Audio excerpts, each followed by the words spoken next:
The baby monitor. I tucked my son into bed and turned on the baby monitor. As I left the room, I heard a whisper through the static. "That's not your son." It was one of those evenings where exhaustion drowned out caution. Melissa hadn't slept in 2 days. The newborn wouldn't let her dot as she placed little Evan into the crib. The monitor crackled quietly to life. The green lights blinked normally. She kissed his forehead, turned out the light, and softly closed the nursery door. In the living room, she stared blankly at the monitor screen. Static. Then, a whisper.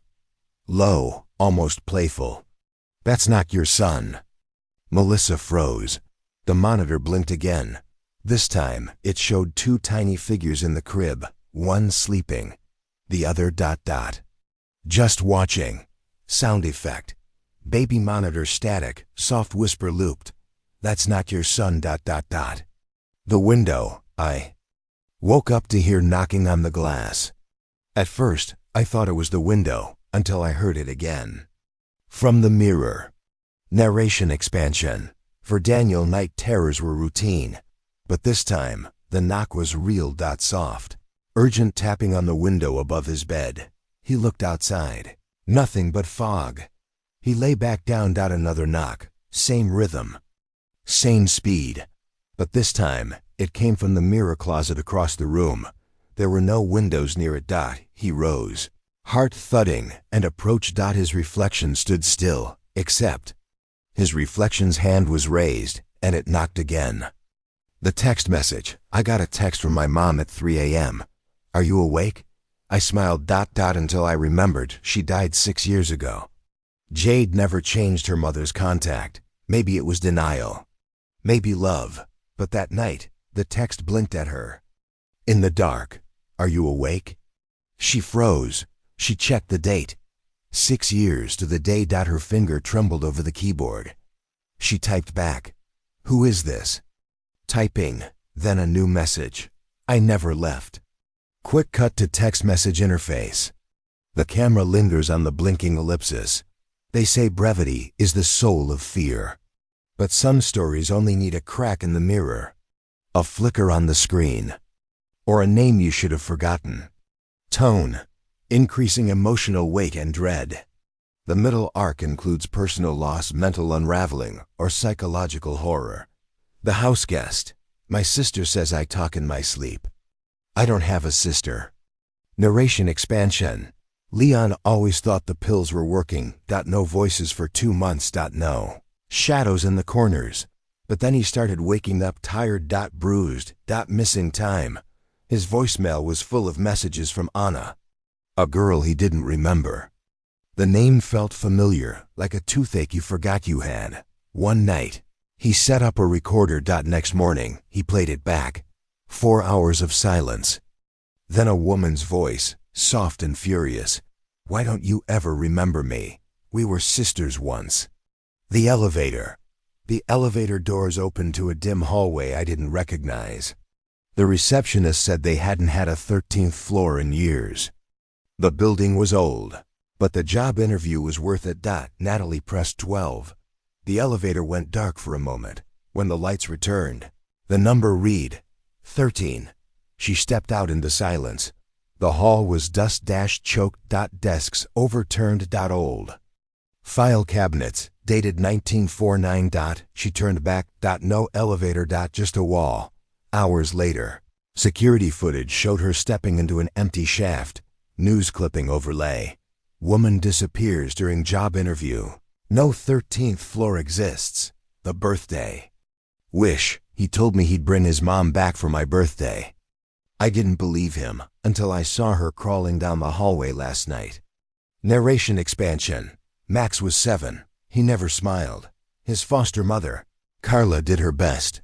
He whispered strange things at night, talked to corners, and he cried every time Carla mentioned birthdays. The night before his 8th, he looked her in the eyes and said, "I wished for her." I think it worked. Later that night, Carla saw fingernails scratching down the hallway wall.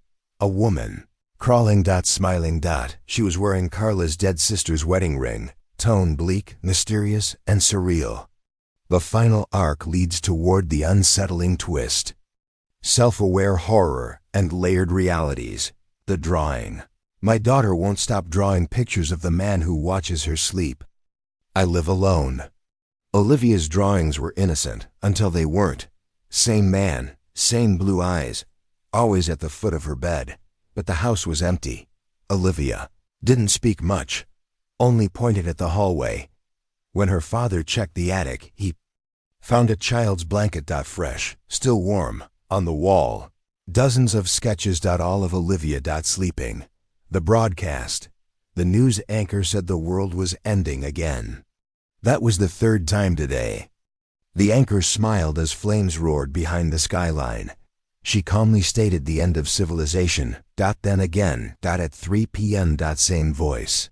Same fire, but the skyline changed. He turned off the TV, walked outside. The sky was blue. Birds. CHIRPED. But every screen, in every window, played the same loop. The same words. We failed.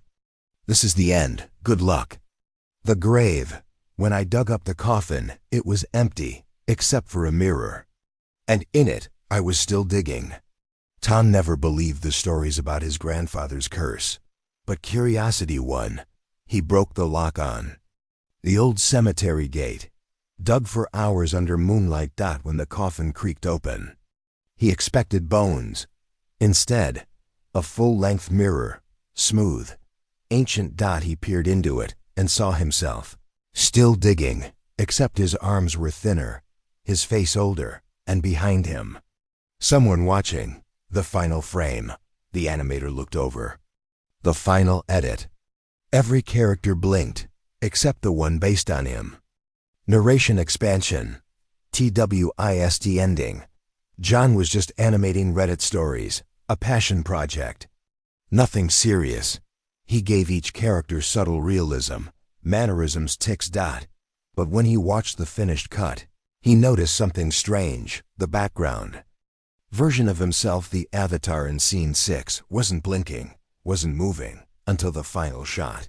Then, as the credits rolled, that version of him turned its head and smiled. John deleted the file, but now, every video he edits, that face appears. Watching, waiting, smiling, double quotes. Maybe they're just stories.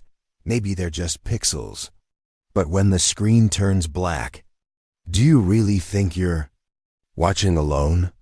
End credits roll to a subtle loop of whispers and flickering TV static.